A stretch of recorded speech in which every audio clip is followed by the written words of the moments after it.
Well, hey there, American Farmsteadhers. This is Jenny with the Grampstead Family Farm. And Donna with Hazel Bell Farm. And we are coming to y'all from Northeast Florida as two American farmsteaders doing our best to grow our own food and share our homesteading experiences with you in hopes that you would grow a little bit of food of your own. Yeah, and this week we are talking about the USDA plant hardiness zone maps. And they've changed recently. Yes, they've changed. So I guess the last time they did this change was in 2012. I think so, yep. Yeah. Yeah, so they change about every 12 to 13 years.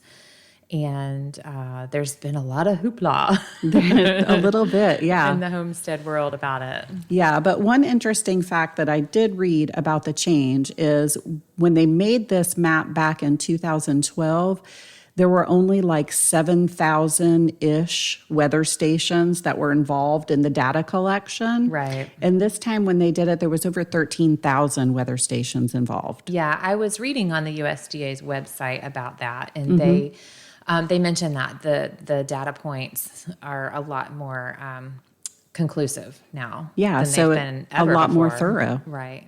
So with the zone map change, about half of our country's zones changed. Is it half? About really? 50%. Yeah. I didn't really look too much further north than like Georgia. Mm-hmm. But I noticed there were some big changes in Georgia. Yeah. Yeah.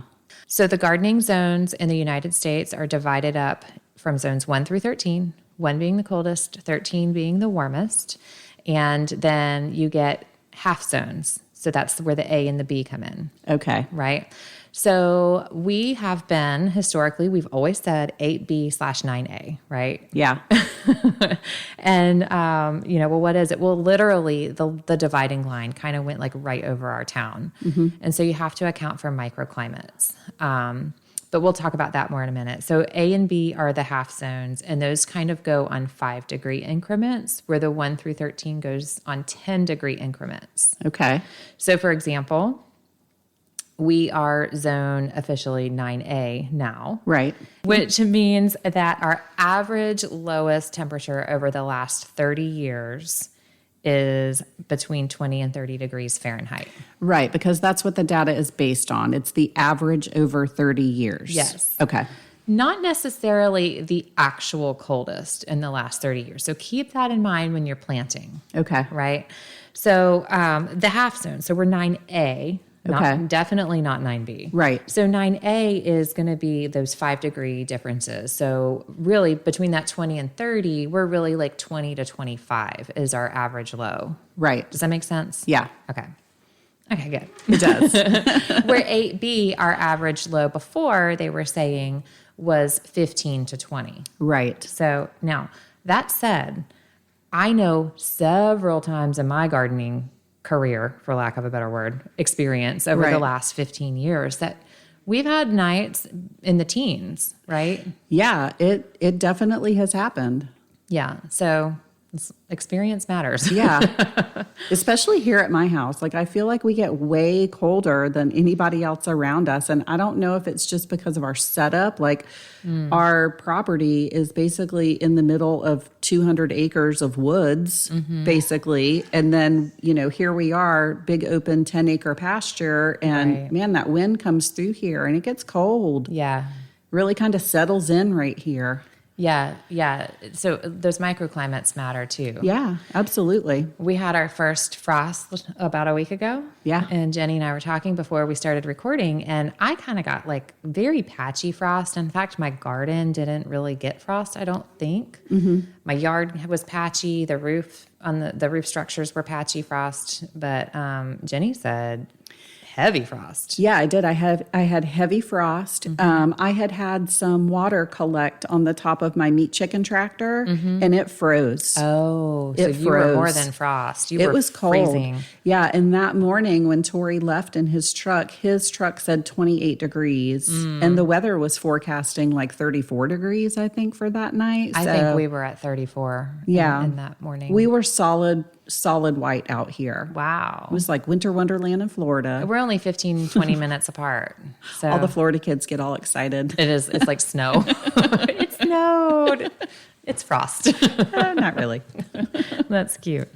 Okay, so your average low temperature over the last 30 years, like I said, and it's updated every 10 to 13 years. Okay, so we're looking from 1991 until 2020. I don't know why it took them 3 years to get that data completed. Right. But yeah, it goes to 2020, so not even current. Okay. Strange to All right. me. But That's weird. Yeah, but Whatever. that's what it is. Here's what it means for you to have a difference in zones. Not a lot. And here's why. Zones are not indicators of our growing season. Right. So we're 9A.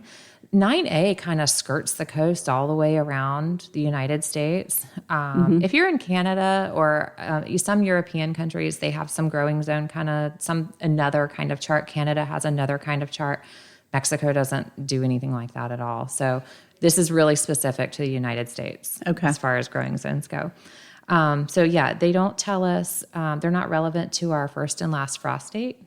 So some 9A and 8B, even I'll still say, because that experience, they can have like inches and inches of snowfall and have much less frost-free days than we have, and we're not getting snowfall. No. It's like a showstopper if we ever do. Right. But we're in the same growing zone because the temperature. So it's the climates are way different, even though we're in the same zone as far as that lowest temperature goes. They're not a guarantee to grow successfully. It has nothing to do with your soil type, humidity, precipitation, none of that. So the only thing that really changes for us is if we are planting perennial things. So if you are a perennial landscape gardener, an ornamental gardener, or you have berry bushes you're trying to put in and nut trees, fruit trees, those kinds of things, zone really, really matters. Yeah. So you want to look for varieties that will tolerate your zone, right? Yes. Your average coldest temps. Yes. And then even then, sometimes they don't tolerate it. Even then sometimes, yeah. So our average frost dates haven't changed at all, right? They're still the same. But for some folks, it did. No. How is that true, though? Because 8 has a different than 9. The frost dates are the same. They didn't change anything with average frost dates. Okay. I know. Has nothing to do with growing zone. Okay. It's so strange. It's so strange. So you're still going to start your same seeds, like as an annual vegetable gardener, you're still going to start your same seeds at the same time to put out before or after your last frost, right? Or before your first frost in the fall. You're still going to have the same number of frost-free days.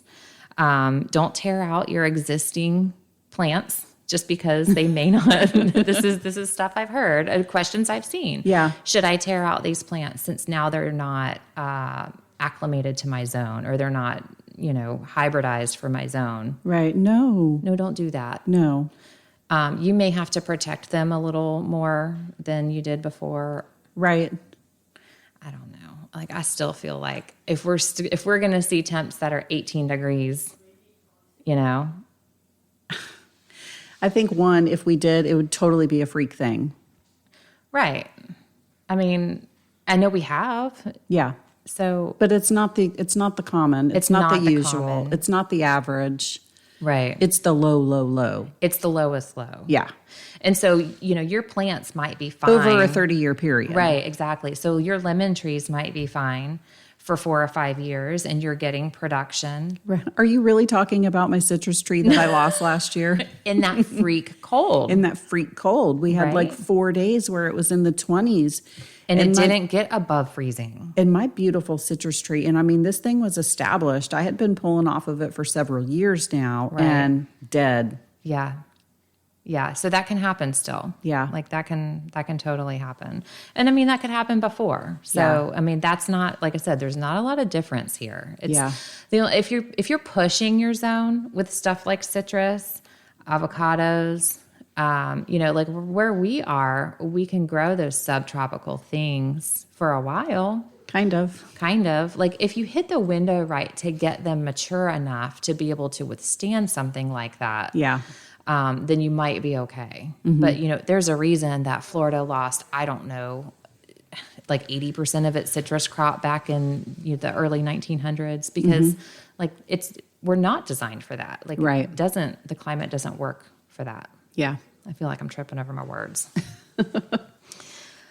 So, if you are pushing the zone, you're going to have to be extra mindful is all and that kind of thing. So look at covering plants, look at cold frames, look at, even double covering.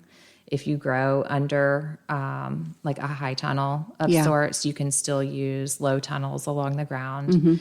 And, there's a saying that you gain a zone for every layer of covering. Oh, really? Of plastic covering. Okay. But I've recently heard that that's absolutely not true. It's not that you gain a zone. You're just trapping the air, the warm air. I don't know. I don't know. I don't have a lot of experience with that because I am primarily a vegetable gardener who plants annually. Right. Exactly. We're growing for our zone. Yeah. Which is anything. You can grow anything. Yeah. No, I am about done trying to push the zone. Like I've lost a lot of stuff in the last couple of years trying to push the zone. So now I'm like, nope, no more exotics. Yeah. I really, what was the thing that you lost last year? My papaya tree. Your papayas. Yeah. But okay, so I had 2 papaya trees, and both of them, I just thought that they were completely done. Well, one of them came back this year and was slap full of papayas. Like I had probably 20 papayas on this tree, but then it came back like with this virus where it made the papayas bitter. So the tree was beautiful, the fruit was beautiful, but it tasted awful. Like, and it's weird. Like you can go up to the papaya and barely touch it, and it starts weeping milk. Like sap. It's like a latexy kind of milky. Okay. It's weird. It apparently was the virus that took out like the whole entire crop of papayas in Australia. Oh. And so now like in Australia, they're like, if you have this, you have to report it. And right. It's like greening with the citrus here. yeah. So my papaya has that. Oh, that's terrible. It looks awful after the freeze again, so I'm pretty sure it got wiped out again. And I wonder if it was susceptible to that virus because of the damage. Yeah. You do wonder, like plant immunity. I know. I have no idea. Mm-hmm. But I'm with you. I'm kind of done trying to push because it costs money and it's heartbreaking. Yes. It's heartbreaking to get those trees. How long did you work on those trees?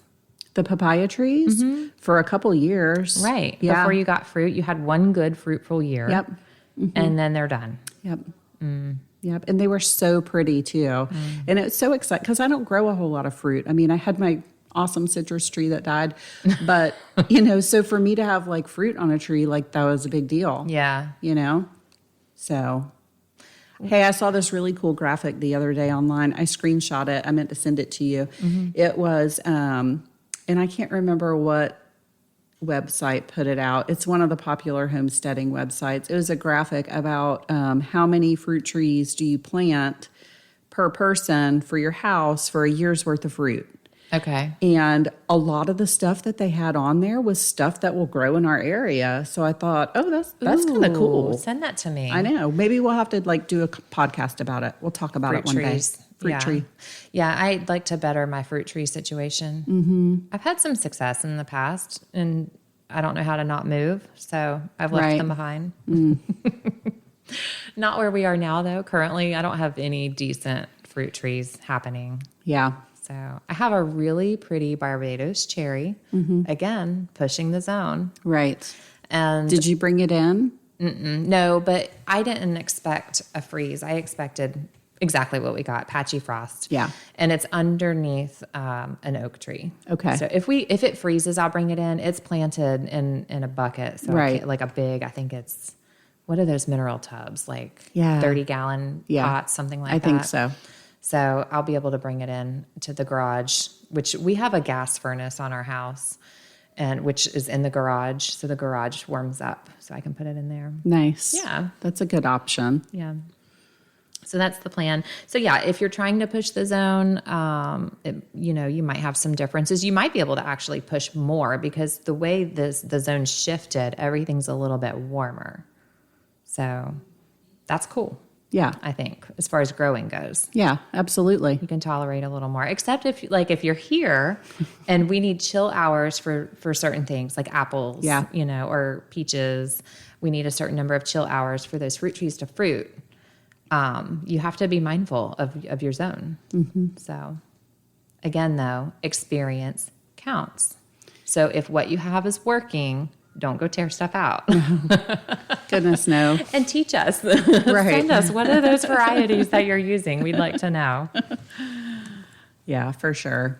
So microclimate, we already talked about microclimates, but just keep in mind that they do exist, that, typically there's warm spots and there's cool pockets. Your warm spots are going to be where there's concrete and asphalt. So in the cities, right. If you're in a subdivision with very little lawns, you're probably going to be a little bit of a warmer spot. And by warmer, I mean like a degree or two.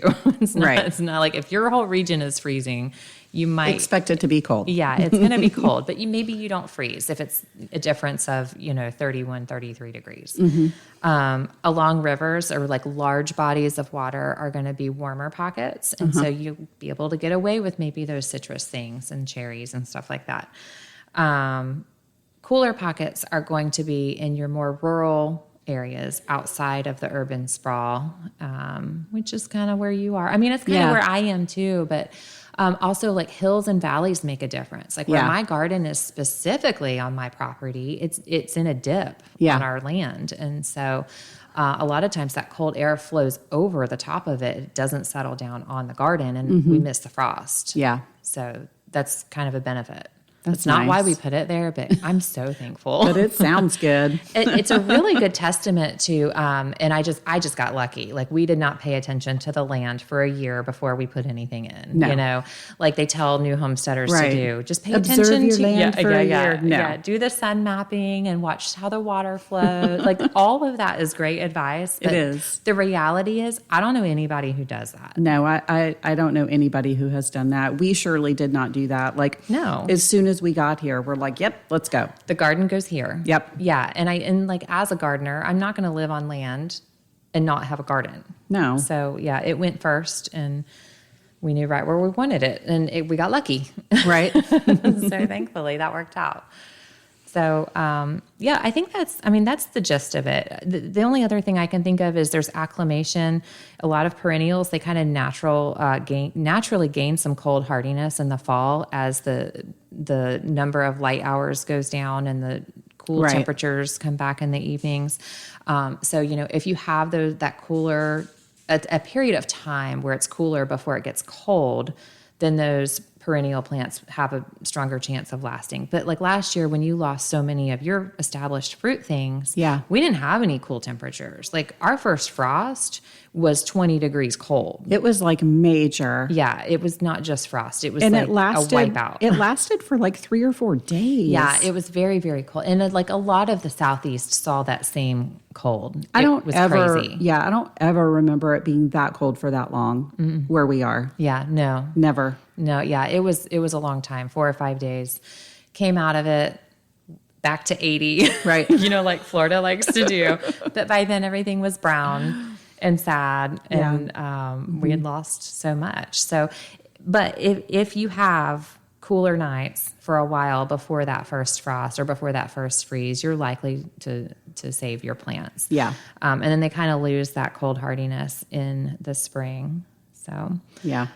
Unreasonable cold snaps can kill your plants that you're trying to push. So that's something to remember.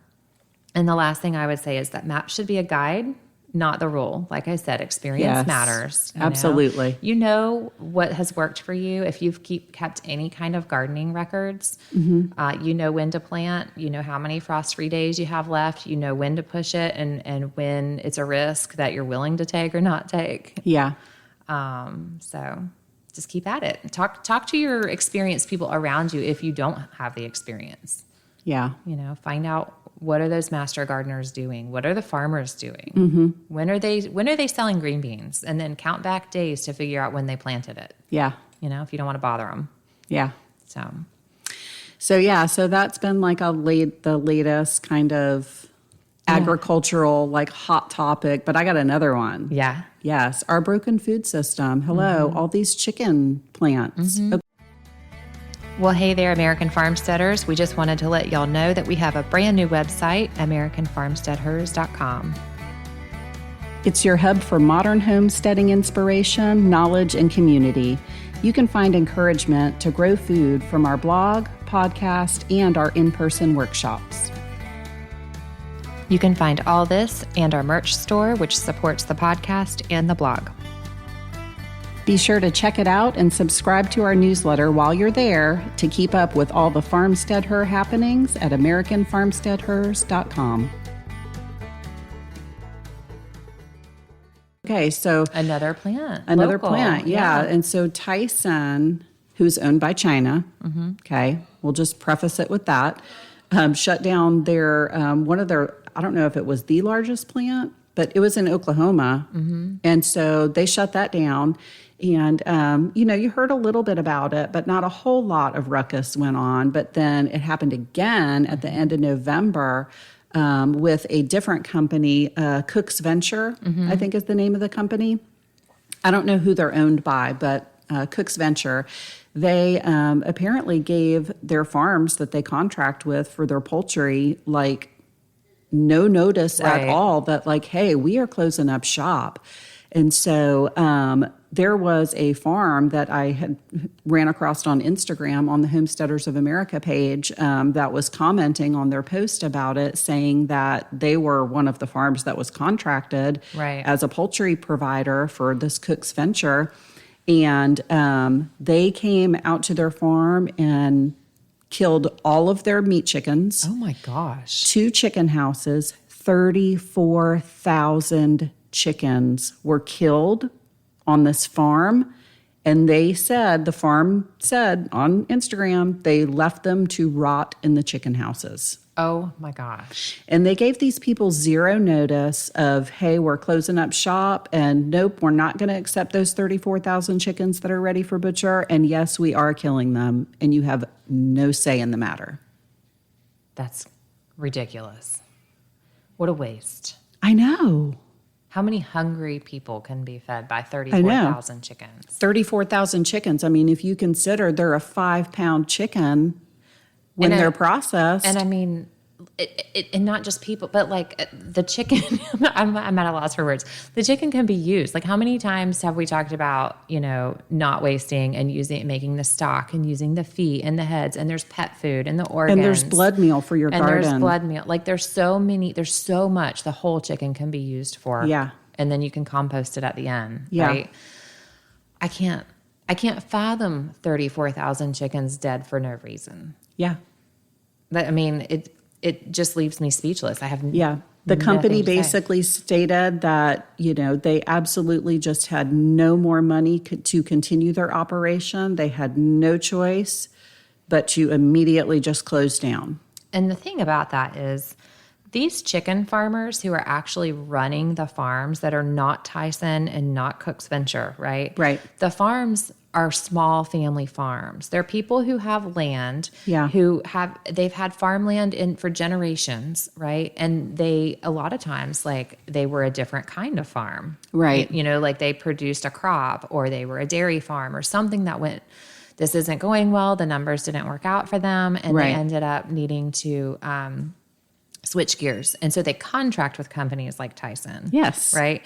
They add infrastructure. They build the chicken houses. They put all this work, time, money in. Yes. Employees, right? Yeah. And then to have somebody just come out and just pull the rug out underneath them. Right. And I mean, I guess these large poultry companies technically have like the right, if you would want to call it a right, to go in there and kill all 34,000 of those chickens because they don't technically belong to the farmer. Right. They're already contracted to be sold to the company. So the big company is who owns the chickens. I'm curious how financial compensation happens, if it happens. I don't know. There's a really good documentary the guy who did the original Super Size Me documentary, he does like a part 2 to that documentary where just chicken. It's just chicken. Yeah. Who's the guy who does that? He's a famous guy. Is it Morgan something? Freeman, yeah. Yeah, It Morgan is. Freeman. You're right, yeah. you're right. Morgan Freeman. It's been years since I've seen it. It's such a great documentary. I mean, any of you listeners out there that are y'all find this documentary. I think it might be called Super Size Me 2. I don't know. It'll have you growing out your own meat chickens. I'll tell you that. Yeah, it's all about he decides that he's going to open a fast food restaurant that is based on pasture raised chicken. Right. And so the theory is that he's going to raise these chickens organically out on pasture. But really what he does throughout the process of the documentary is expose the labeling Right. Yes. conspiracy in our country about what pasture raised and what organic is and what's free range and what's free range cage and free, so all the labels. And so throughout this documentary he gets in touch with a lot of different poultry farmers and does a lot of interviews and it really kind of exposes the big poultry industry for what it really is. And there's actually a couple that he tells story of a couple of farmers on there who just they lose everything. And it's the same kind of setup what just happened with this Cook's Venture thing with this other farm. So, but he ends up opening up the fast food restaurant by the end of the documentary. And so like all of like the decoration Spoiler alert. I know. I love it though. I think it's so cool. All of the decoration like in the business is exposing all the labeling conspiracies that we have going on in our country. So it's a really great documentary. Yeah. Y'all should find it and watch it. I think it's on Netflix. Probably so. Yeah, I think it's on Netflix. It's been a few years since I've watched me it. too. But Me too. It is a good one though, and it's very eye-opening, especially if you're just not privy to any of that. Right. And a lot of people just aren't because I mean this is what we have been spoon-fed. Well, and there's a certain amount of, trust in our agencies, and right. Like they are the authority. This is what they say. Right. I think the homestead movement, though, kind of correlates with that building in distrust. The breaking of the question everything. Right. The blindly following. You're right. Exactly. Yeah. Yeah. I definitely question everything. Yeah. Yeah. Because I mean, these days you just never know what you're actually getting. I think the last 4 years have opened a lot of eyes. Yeah. As we see, the homestead movement has really opened up and there's a flood of people getting in. Yeah. And that's good because I mean, this whole debacle with the chicken companies just coming in and pulling out the rug out from under these farmers and killing that many chickens. I mean, that is a broken food system. So that is a dangerous food system. It really is. That could leave a lot of people hungry if people don't get on board and start growing some of their own food. Yeah, I'm anxious to see what the price of chicken is. I know. What that's going to do. It's about to do. Remember in the spring when we had the great egg shortage with bird flu. Right. Yeah, and the price of eggs were ridiculous. So that's probably something similar that's about to be coming with the grocery store chicken is like insanely high prices. So interesting. If you can't grow it, find a small local farmer or a homesteader that is doing it and see if you can start buying from them. Yeah, and I'll add on to that, not just chicken, like anything. Anything. Yeah, not just chicken. We just posted a post over on our blog, so go check that out at AmericanFarmsteadhers.com. Yes. About buying beef in bulk and what hanging weights mean and all of that. And I would encourage you to look for beef, pork, chicken, eggs, whatever it is. Yes, start trying to source it yourself outside of the conventional grocery stores because it's just not a sustainable way to get food. I agree. So go out there and grow some food. Know your new zones. Yeah. Start something new. Yeah. Show a picture of it on Instagram and light the fire for others. Yes. Maybe tag us in it so we can see it. Please do. All right. Well, we'll talk to y'all next week. All right. Thanks, y'all. Bye. Bye.